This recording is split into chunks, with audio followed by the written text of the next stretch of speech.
우리는 지난 영상에서 유배지 강진에 떨어진 인간 정약용의 고독과 회복을 이야기했습니다. 하지만 궁금하지 않으신가요? 대체 그가 누구였기에 조선의 르네상스라 불리는가? 그리고 그 천재는 도대체 왜 하루아침에 대역죄인이 되었는가? 오늘은 감성적인 위로를 넘어 역사의 서랍을 깊숙이 열어보려 합니다. 왕의 총애를 받던 천재 건축가이자 혁명가, 그러나 시대의 금기에 갇혀버린 비운의 정치가, 정약용의 가장 화려했던 비상과 가장 처참했던 추락의 풀 스토리를 전해드립니다. 시간은 1789년으로 거슬러 올라갑니다. 정조대왕은 아버지 사도세자의 묘소를 수원으로 옮기기 위해 거대한 행차를 준비합니다. 문제는 한강이었습니다. 수천 명의 사람과 말이 강을 건너야 하는데 다리가 없었기 때문이죠. 신하들은 배를 모아 밧줄로 묶자는 뻔한 소리만 늘어놓았습니다. 그때 갓 30이 된 젊은 관료 정약용이 나섭니다. 그는 단순히 배를 묶는 게 아니라 물리학과 수학을 동원해 배의 높낮이와 부력까지 계산한 배다리 설계도를 내놓습니다. 정조는 무릎을 쳤습니다. 내 마음을 꿰뚫어보는 자는 오직 약용뿐이다. 이때부터 정조와 정약용의 관계는 군신 관계를 넘어선 소울메이트가 됩니다. 정조는 노론 벽파들의 견제 속에서 자신을 지켜줄 새로운 도시, 수원 화성의 건설을 정약용에게 맡깁니다. 정약용은 여기서 또 한 번 천재성을 폭발시킵니다. 당시 공사 기간을 10년으로 예상했지만 그는 서양의 과학기술을 응용한 거중기와 농로라는 기계를 발명해 공사 기간을 무려 2년 9개월로 단축시킵니다. 심지어 공사 비용까지 획기적으로 줄여버렸죠.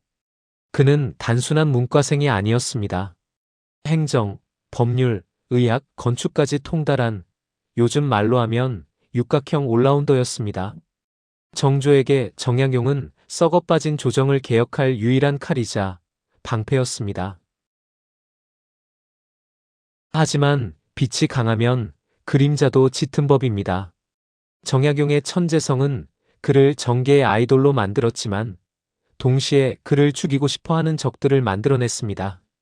기득권 세력인 노론에게 남인 출신의 젊은 정약용은 눈의 가시였습니다. 그들은 정약용을 공격할 약점을 쥐잡듯이 찾았습니다.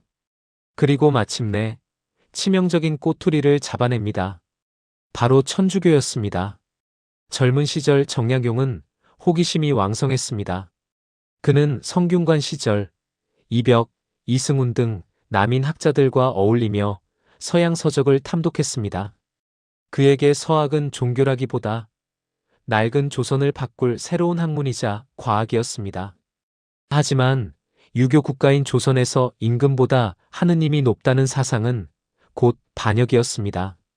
노론은 정약용이 사학에 물들어 나라를 어지럽힌다며 끊임없이 상소를 올렸습니다. 정조는 어떻게든 그를 지키려 했습니다. 약용이는 호기심에 책 몇 권 읽은 것뿐이다라며 방패막이가 되어주었죠. 정조가 살아있는 한 누구도 정약용을 건드릴 수 없었습니다. 정약용에게 정조는 임금이자 스승이자 유일한 보호막이었습니다. 운명은 잔인했습니다. 1800년 6월 정조대왕이 49세의 나이로 갑작스럽게 승하합니다. 정약용의 세상이 무너지는 순간이었습니다. 정조가 눈을 감자마자 노론 벽파는 기다렸다는 듯 칼을 뽑았습니다. 그들의 목표는 단순히 천주교 탄압이 아니었습니다.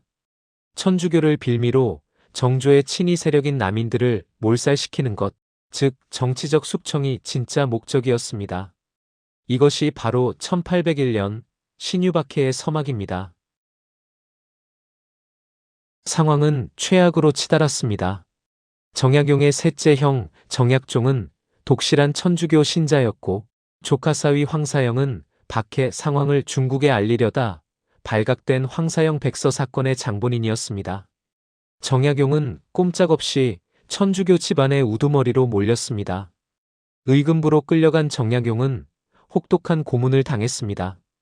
너도 천주쟁이가 아니냐? 동료들의 이름을 대라.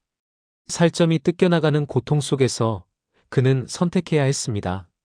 신념을 지키고 죽을 것인가 아니면 굴복하고 살아서 훗날을 도모할 것인가. 형 정약종은 끝까지 신앙을 지키다 참수당에 순교했습니다.